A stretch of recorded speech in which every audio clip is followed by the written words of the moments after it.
High নমস্কার বন্ধু, good morning. আমি চন্দ্র মল্লিক, তোমরা দেখছো আমার ইউটিউব চ্যানেল। আমার ইউটিউব চ্যানেলে তোমাদের সকলকে স্বাগত। বন্ধুরা, তোমরা কেমন আছো? আশা করছি তোমরা সকলে খুব ভালো আছো, আমিও খুব ভালো আছি। বন্ধুরা, আজকে আমার আলোচ্য টপিক ক্লাস 10-এর ফিজিক্যাল সায়েন্স। ক্লাস 10-এর ফিজিক্যাল সায়েন্সের প্রথম অধ্যায় পরিবেশের জন্য ভাবনা। এই অধ্যায়টি থেকে অ্যাটমসফিয়ারের উপর মোস্ট ইম্পর্টেন্ট 7 কোশ্চেন তোমাদের সঙ্গে খুব সুন্দরভাবে আলোচনা করব, তোমাদের বোঝানোর চেষ্টা করব। বন্ধুরা, তোমরা অবশ্যই শেষ পর্যন্ত মন দিয়ে ভালো করে শুনবে আর দেখবে, তবে কিন্তু তোমরা বুঝতে পারবে। বন্ধুরা, আমি কথা দিচ্ছি তোমাদের টাইমটা নষ্ট হবে না তোমরা যদি শেষ পর্যন্ত দেখো, বরং তোমরা প্রত্যেকটি কোশ্চেন ভালো করে বুঝতে পারবে।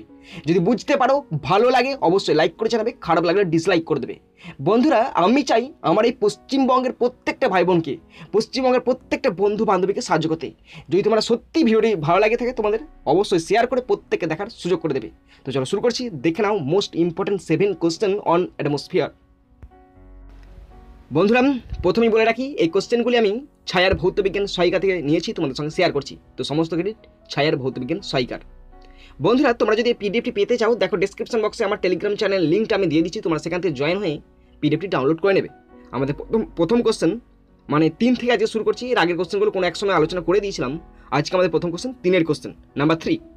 কোশ্চেনটি ভালো করে বুঝে নাও, দুটো ট্যাগ করা আছে। কোশ্চেনটি ভীষণ ইম্পর্টেন্ট কোশ্চেন, তোমরা হয়তো সকলে জানো, আর যারা জানো না তারা ভালো করে শুনে নাও। কোশ্চেনটি আছে, ট্রপোস্ফিয়ার কাকে বলে, একে ক্রুব্ধমণ্ডল বলা কারণ কি? তোমরা সকলেই জানো, কিন্তু ভীষণ ইজি একটা কোশ্চেন এবং তার আনসারটাও ইজি হবে। দুটো কোশ্চেন আছে, ট্যাগ করে আছে। ট্রপোস্ফিয়ার কাকে বলে, একে ক্রুব্ধমণ্ডল বলা হয় কেন? তো দেখো পড়ছি। বায়ুমণ্ডলের সর্বনিম্ন স্তরের নাম ট্রপোস্ফিয়ার।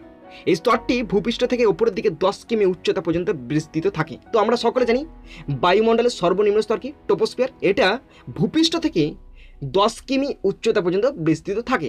বুঝতে পারছো? এর পরের কোশ্চেনের আনসারটা যে একে ক্রুব্ধমণ্ডল মানে ট্রপোস্ফিয়ারকে ক্রুব্ধমণ্ডল বলা হয় কেন? তো দেখো, এই স্তরে অর্থাৎ ট্রপোস্ফিয়ার স্তরে বায়ুর মধ্যে ধূলিকণা, জলীয় বাষ্প, মেঘ প্রভৃতি থাকে। ফলে এই স্তরের মধ্যে দিয়ে ঝড়, বৃষ্টি, বজ্রপাত প্রভৃতি প্রাকৃতিক ঘটনাগুলি ঘটে। তাই ট্রপোস্ফিয়ারকে ক্রুব্ধমণ্ডল বলা হয়। ট্রপোস্ফিয়ারকে ক্রুব্ধমণ্ডল বলা হয় কেন?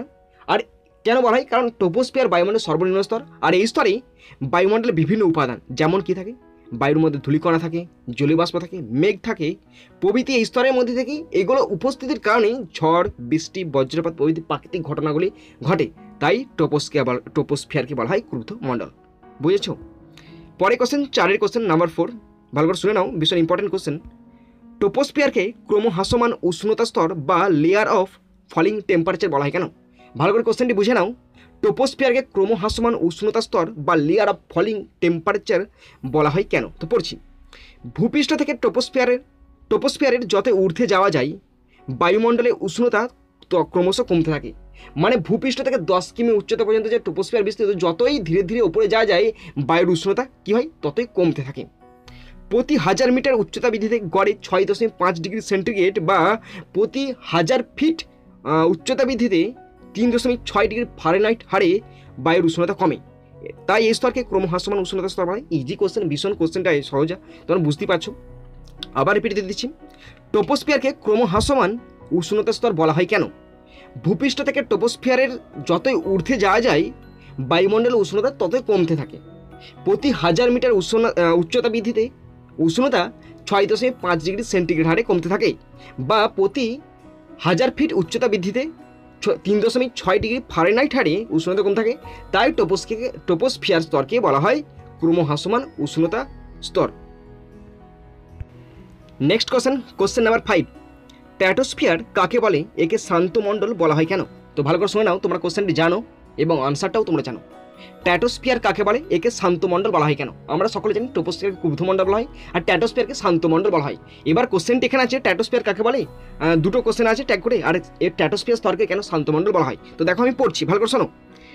ট্রপোস্ফিয়ারের ঊর্ধ্বে 50 কিমি পর্যন্ত বিস্তৃত বায়ুস্তরটিকে বলা হয় স্ট্র্যাটোস্ফিয়ার। ভূপৃষ্ঠ থেকে 10 কিমি ট্রপোস্ফিয়ার। সেই ট্রপোস্ফিয়ার যেখানে শেষ হচ্ছে, সেখান থেকে 50 কিমি ঊর্ধ্বে যে স্তরটি বিস্তৃত আছে, সেই স্তরটির নাম হচ্ছে স্ট্র্যাটোস্ফিয়ার। বুঝেছো তোমরা? মানে ট্রপোস্ফিয়ারের ঊর্ধ্বে 50 কিমি পর্যন্ত বিস্তৃত বায়ুস্তরটিকে বলা হয় স্ট্র্যাটোস্ফিয়ার। এরপরে কোশ্চেনটি, এই স্ট্র্যাটোস্ফিয়ার স্তরকে শান্তমণ্ডল বলা হয় কেন? ভালো করে শুনে নাও। এই বায়ুস্তর প্রায় মেঘমুক্ত থাকে।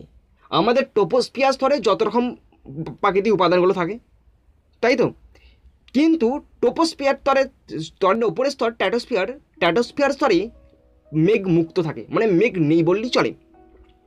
সামান্য ধূলিকণা থাকলেও জলকণা শূন্য থাকে। ধূলিকণা থাকে সেগুলো হচ্ছে আর্দ্র নয়, সেগুলো শুষ্ক।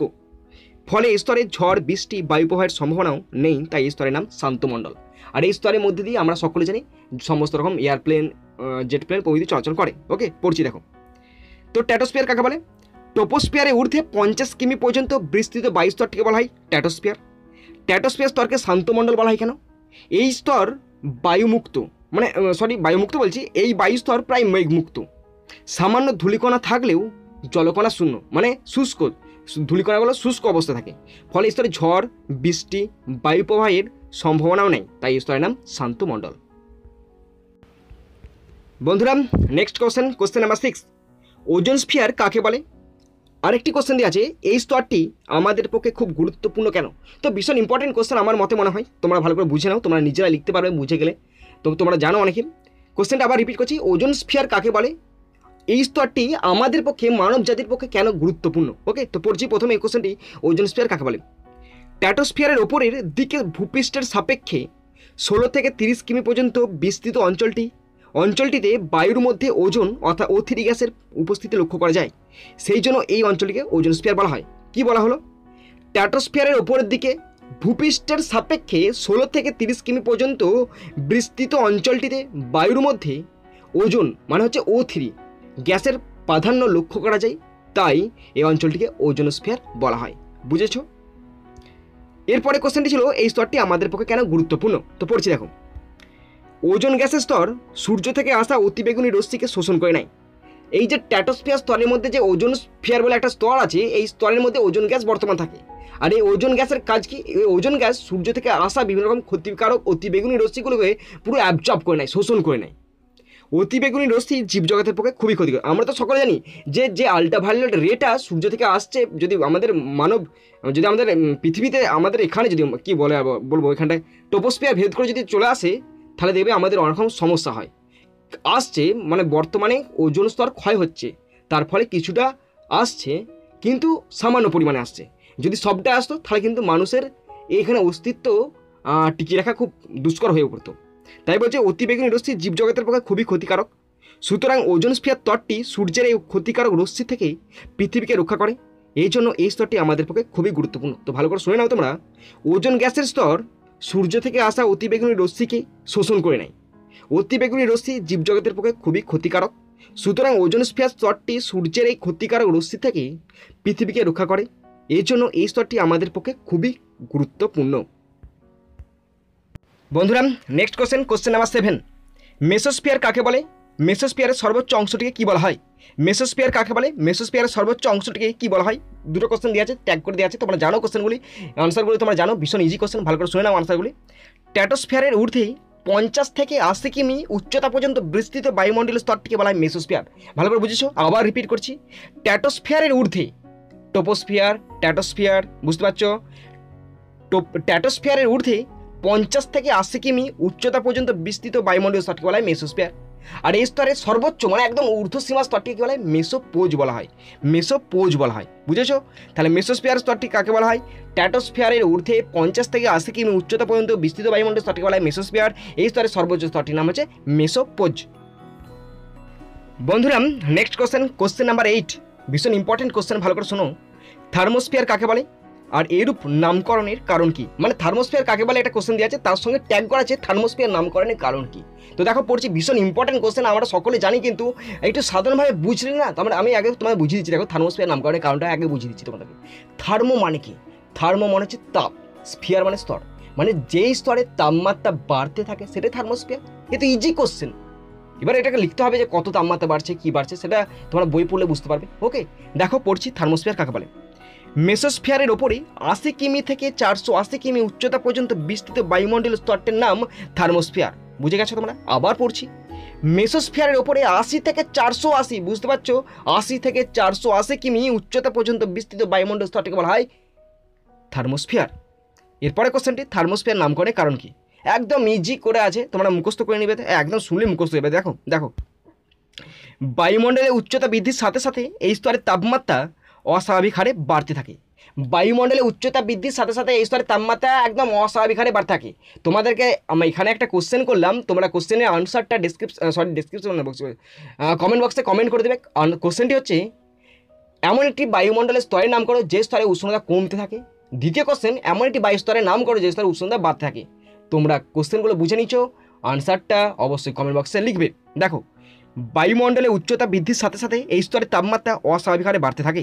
প্রায় 120 কিমি উচ্চতায় এই তাপমাত্রা হয় 500 ডিগ্রি সেন্টিগ্রেড, 200 কিমি উচ্চতাতে 700 ডিগ্রি সেন্টিগ্রেড, আর 480 কিমিতে প্রায় 1232 ডিগ্রি সেন্টিগ্রেড। মানে দেখছো কতটা ইনক্রিজ হচ্ছে, তাপের একটা যে ইনক্রিজ হয়ে যাচ্ছে সেটা হচ্ছে তোমার থার্মোস্ফিয়ার স্তরে হচ্ছে।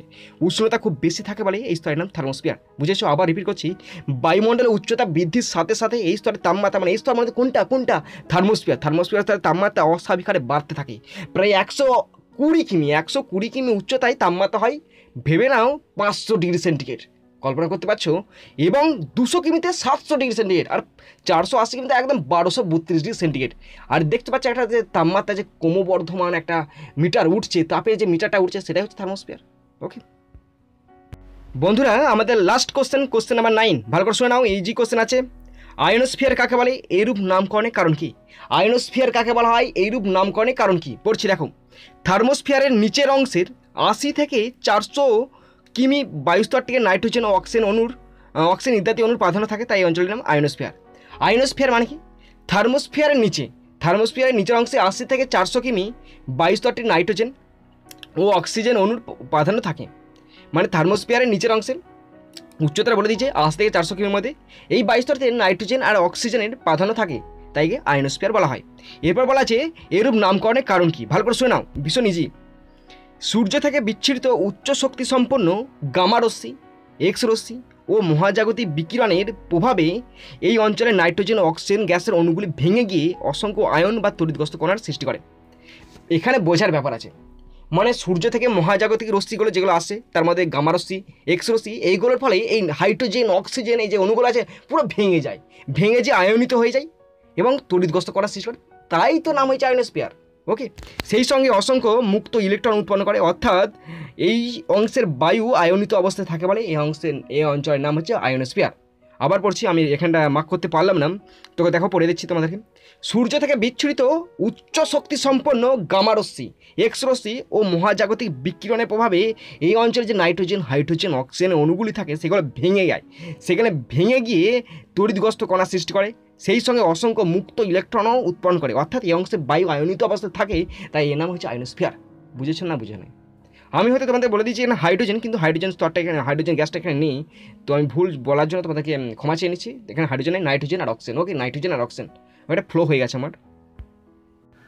তো বন্ধুরা, তোমরা যারা শেষ পর্যন্ত দেখলে তাদেরকে আমি অসংখ্য ধন্যবাদ জানাই। বন্ধুরা, এখানেই শেষ করলাম ভিডিওটি। সুন্দর থাকবে, সুস্থ থাকবে, take care, thank you, Jai Hind, Vande Mataram.